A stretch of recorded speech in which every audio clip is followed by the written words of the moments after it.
The movie begins in London, where tall apartment buildings, called tower blocks, were built after World War II to give people cheap places to live. But over time, these buildings got old and became places where criminals could hide and cause trouble. Developers started buying the buildings to tear them down, but many are still standing because it's hard to remove the people living in them.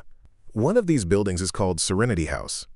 It's supposed to be demolished soon, but only after the last few people, living on the top floor, are forced to leave. One night, a teenager named Nick is running for his life, trying to escape two men chasing him. He runs into Serenity House, but the elevator is broken, so he races up the stairs to the top floor. He knocks on doors and begs for help, but the people inside ignore him and lock their doors. The two men catch up to Nick and beat him badly. One of the residents, Becky, sees what's happening through her peephole.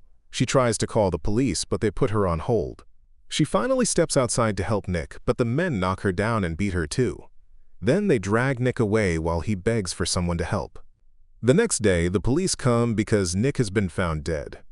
Becky tells them she didn't see anything and lies, saying her injuries came from a robbery. But Detective Devlin knows the paramedics found her in the hallway and thinks she was attacked by the same men.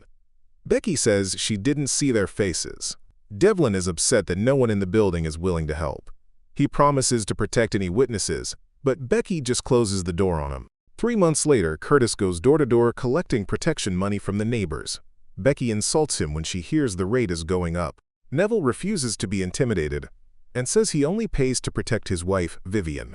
Local dealers Gary and Mark offer their help, but Curtis just takes their cigarette and walks away. In his apartment, Paul tries to avoid drinking, but eventually gives in to his addiction. That night, Becky runs into Jenny, a neighbor who leaves her kids alone to go out partying. Jenny senses Becky is judging her and screams at her. The next morning, the building's internet goes down, and no one can send texts. Becky wakes up next to her coworker, who came over for a one-night stand after a party. They have breakfast and talk about where their relationship might go.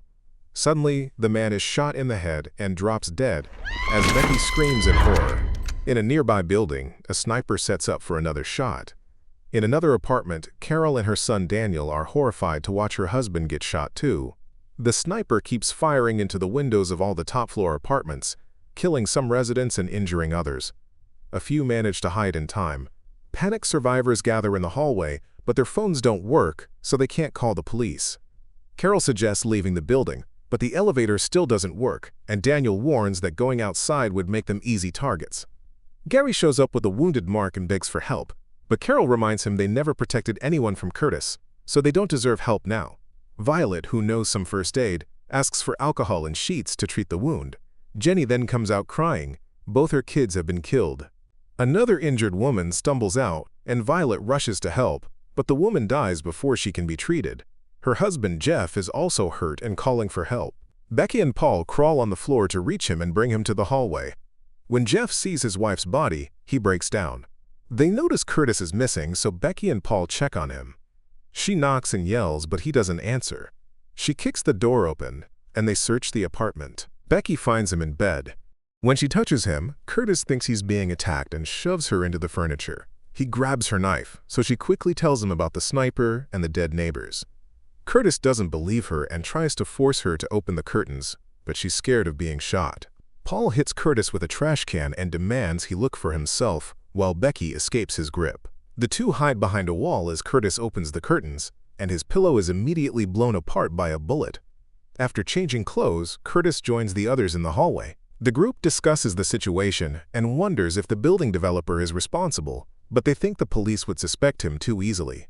It's also not some random maniac. The gun is expensive military-grade equipment with a laser sight. The walls are covered in homemade posters with emoticons.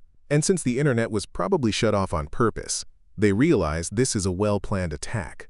Becky checks the fire escape, but it's too exposed. Neville suggests waiting until police hear the shots or the sniper leaves. However, Mark is in serious pain and needs a doctor. Becky says if they can get downstairs, they might be able to escape through the back door without being seen. Curtis wants to go back to his apartment and wait it out, but Neville reminds him they've been paying him for protection. When Curtis tries to walk away, Neville knocks him down with a few punches, revealing he's a former soldier. Becky takes the opportunity to kick Curtis in the groin and tells everyone he's no longer in charge. The group begins trying to open the elevator doors. Daniel brings his father's tools. Jeff uses them and manages to open the doors, only to be shot dead immediately. Everyone runs to hide. Becky uses a mirror and sees that the sniper set a trap. Curtis removes the gun, and he and Becky carry Jeff's body back to the apartment where his wife's body is. Afterward, Becky, Paul, and Curtis begin climbing down the elevator shaft ladder. They reach the ground floor and open the doors with the tool. The walls there are also covered in posters. They try the back door, but it's jammed shut. Curtis uses the tools to unscrew it. Paul removes the door, only to find a massive container blocking the exit. It's so heavy they can't move it. The trio has no choice but to go back up to the top floor. Meanwhile, Mark is still in serious pain and keeps taking medicine, ignoring Gary's warnings. The group discusses other escape ideas. Becky suggests someone should get to the roof and climb down the back of the building using bed sheets.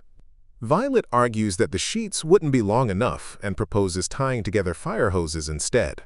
An argument breaks out over who should go, as it's too dangerous. They begin to wonder again why all of this is happening. Jenny looks at the paper with emoticons and realizes they represent the three wise monkeys. See no evil, hear no evil, speak no evil. She concludes that they're being killed as revenge for not helping Nick or the police. Accepting her fate, Jenny announces she wants to reunite with her kids. She enters her apartment and is immediately shot dead. Everyone is devastated, but Curtis calls them hypocrites for judging Jenny on how she handled her noisy children. As night falls, Carol suggests turning off all the lights and sneaking out. However, others point out the sniper probably has night vision. Curtis notices the emoticons have been painted on the walls, and specifically on Mark and Gary's door. When confronted, the duo claims to know nothing. Curtis locks them in their apartment and yells at them for being careless, accusing them of killing Nick. When they keep denying it, Curtis squeezes Mark's wound until he confesses. It turns out Mark and Gary were the thugs who beat Nick up over a debt, but killing him was an accident. They speak so loudly that others hear from the corridor and begin to debate whether they should hand the duo over to the sniper to save themselves. Curtis agrees they should take responsibility. When they refuse, he starts beating them. After a few punches, he puts Gary in front of the window and opens the curtain. Gary is instantly shot. The others panic and try to open the door, but it's locked. When Curtis sees Mark trying to crawl away, he grabs him, punches him, and holds him against the window. Mark is shot as well. Curtis takes a drink, drops the posters on their bodies, and returns to the hallway, justifying his actions when Becky confronts him. Carol thinks it's over and tries to leave with Daniel, but the others stop her, unsure if the sniper is done. When Becky tries to reason with her, Carol cruelly says Becky can't understand loss because she only lost a bedmate. Becky slaps her in response. The group blocks the fire escape and convinces Carol to leave Daniel behind. Following Curtis's advice, Carol sticks out her arm first. When nothing happens, she steps out. She begins descending the stairs, and Daniel rushes out before the others can stop him. They follow, reaching the back door. Daniel uses the intercom to say they're okay. But as Carol walks a few steps farther, the sniper shoots and kills her. A terrified Daniel uses a metal sheet as a shield and tries to run.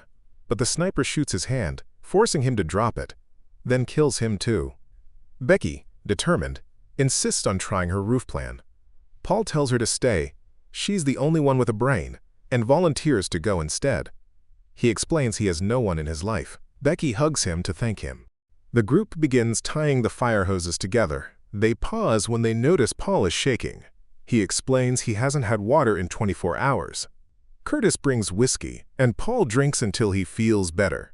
Curtis then uses a hammer to break the lock on the roof door. Violet opens it and is immediately shot by a second sniper.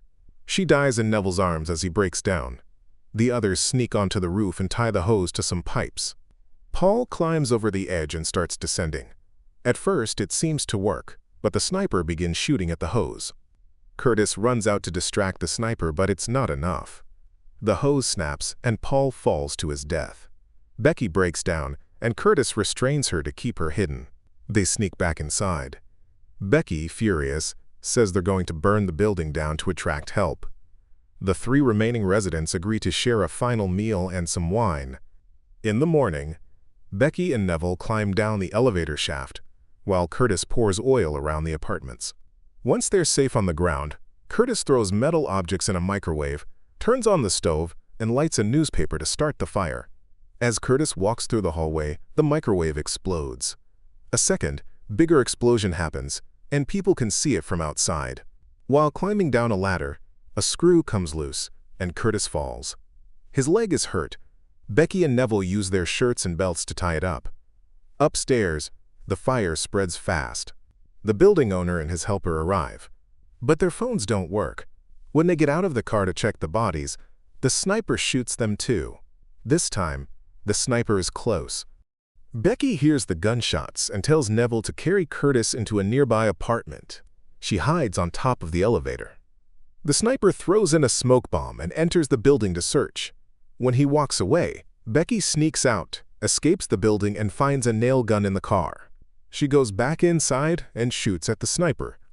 He shoots back and hits her shoulder. Neville and Curtis come out and fight him. The sniper drops his gun.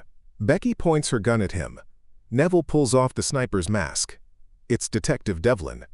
He says they all deserve to die for not helping the police. Becky and Neville hit him while talking about Jenny's kids, who were innocent.